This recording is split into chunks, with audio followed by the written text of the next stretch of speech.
بسم اللہ الرحمن الرحیم۔ السلام علیکم۔ دلباری زون کے معزز دیکھنے اور سننے والوں کو خوش آمدید۔ میرے پیارے ویور، آج کی اس ویڈیو میں آپ لوگوں کے ساتھ شیئر کروں گا گرو نانک کون تھا۔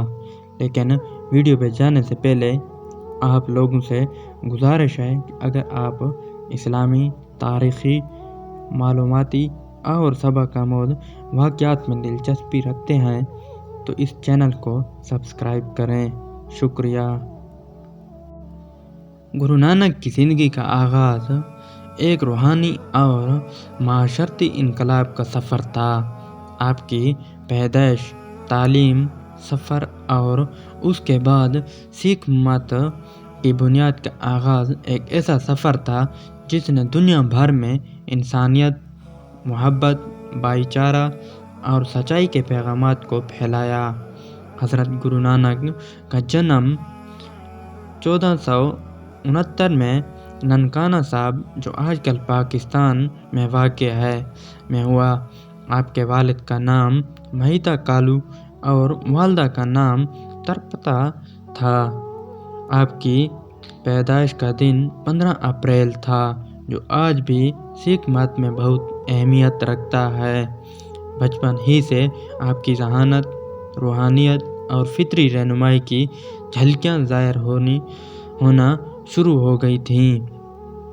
گرو نانک جی بچپن میں ہی مختلف مذہب اور فلسفیانہ سوالات کا جواب تلاش کرتے تھے۔ آپ نے ابتدائی تعلیم گاؤں کے مدرسے سے حاصل کی اور مختلف زبانوں بشمول عربی اور فارسی میں مہارت حاصل کی۔ آپ کا ذہن ہمیشہ انسانیت کے فائدے کے لیے استعمال ہوتا تھا۔ آپ کے دل میں ہمیشہ سچائی، محبت اور روحانیت کی تلاش تھی۔ ایک دفعہ جب آپ 30 سال کے ہوئے تو ایک دن آپ ایک ندی کے کنارے غسل کرنے لگے اور 3 دن تک غائب ہو گئے۔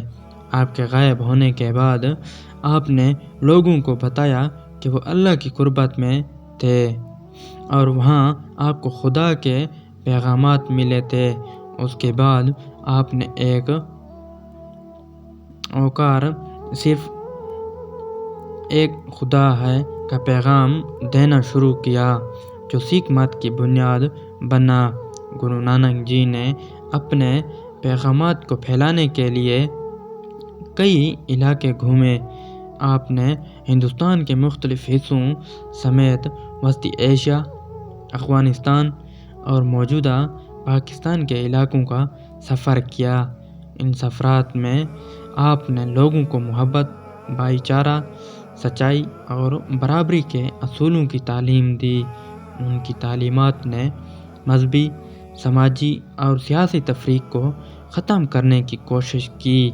گرو نانک نے اپنا پہلا گرو کرتار سنگھ میں قائم کیا، جہاں آپ نے سکھ مت کی روحانی بنیاد رکھی۔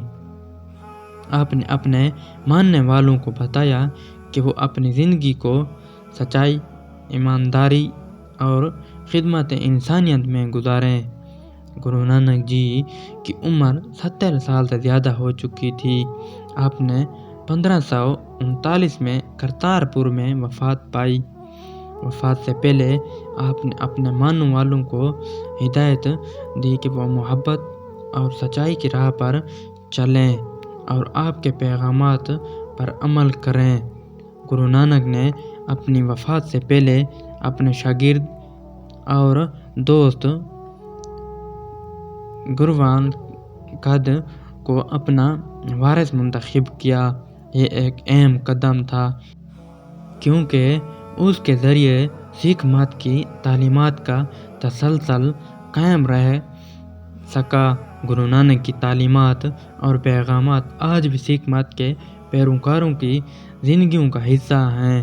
انہوں نے انسانیت کے لیے جو پیغام دیا وہ محبت، برابری اور بھائی چارے کو اہمیت کو اجاگر کرتا ہے۔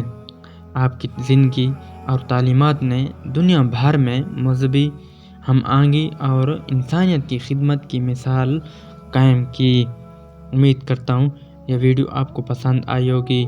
اگر یہ ویڈیو آپ کو پسند آئی ہے تو پلیز لائک، شیئر اور سبسکرائب ضرور کریں تاکہ ہر نئی آنے والی ویڈیو آپ تک جلد ہی پہنچ سکے۔ شکریہ۔